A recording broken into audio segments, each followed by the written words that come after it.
What If? Episode 4 Review. A masterful Doctor Strange episode tells a truly tragic love story.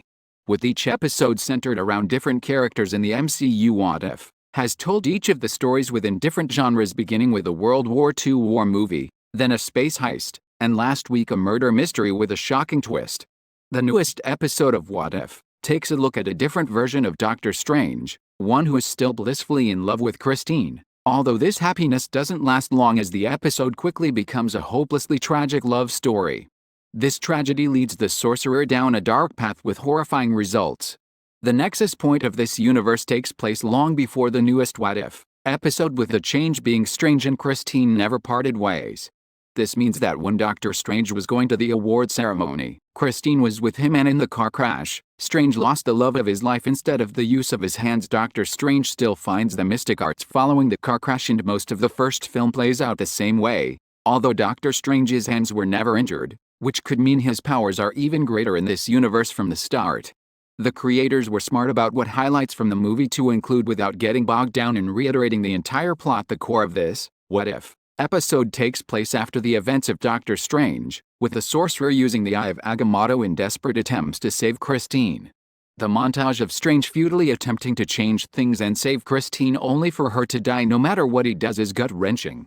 The final repeat is perhaps being the saddest, as Strange tells Christine she is all that he wants as he closes his eyes and waits for the inevitable crash. Doctor Strange goes down a dark path on What If.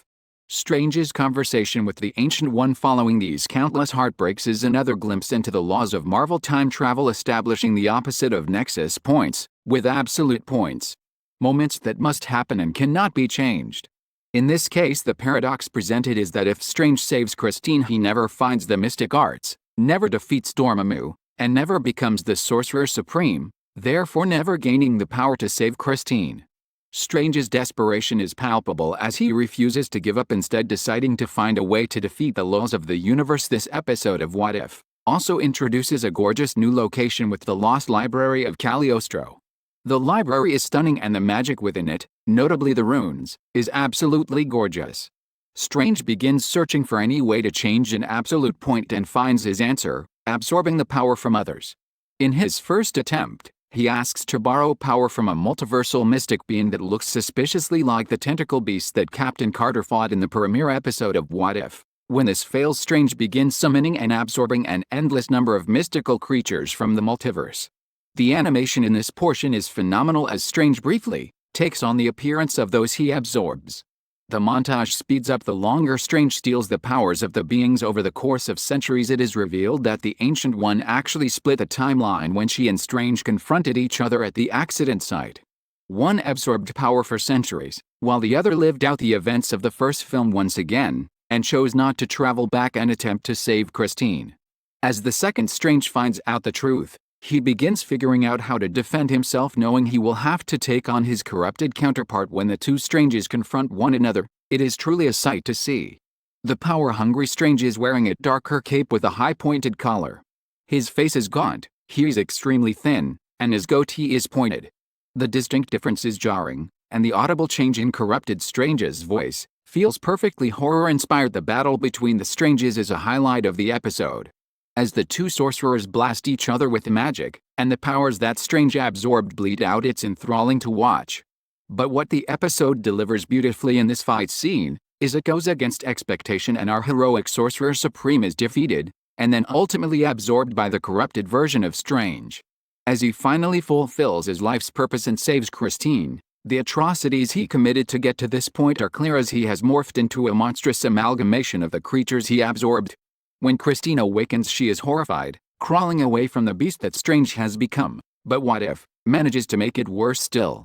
When Christine nearly falls, Strange once again becomes recognizable, but Christine begins to melt away as the rest of the universe has. With Christine dissolving and floating away in inky blackness, Strange continues to fight in vain as he finally realizes what he has done.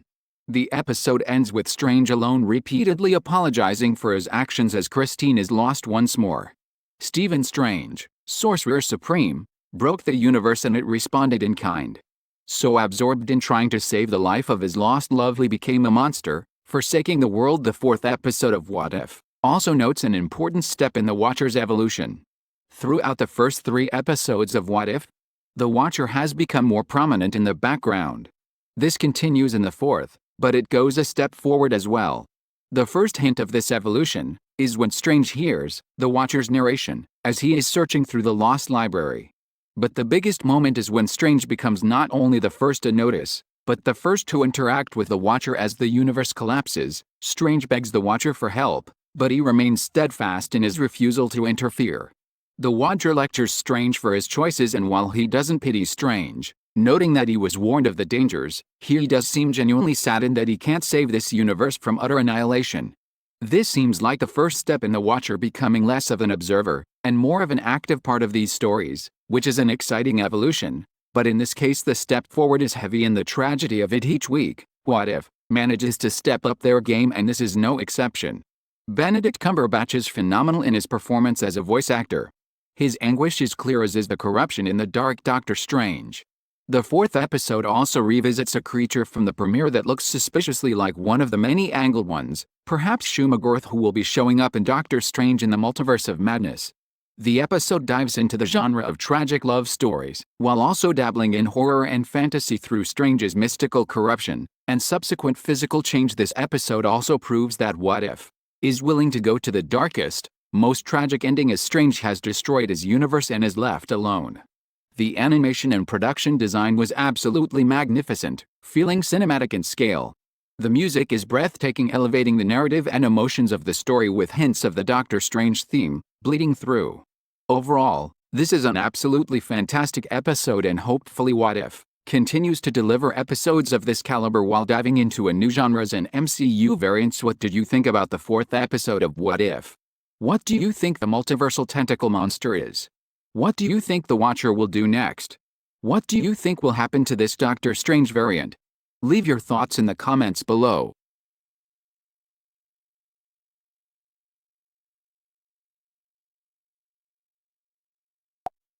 I hope you enjoyed the video. If yes, then give it a like and please subscribe to my channel. And also tell your opinions about this topic. Thanks for watching. Buddy.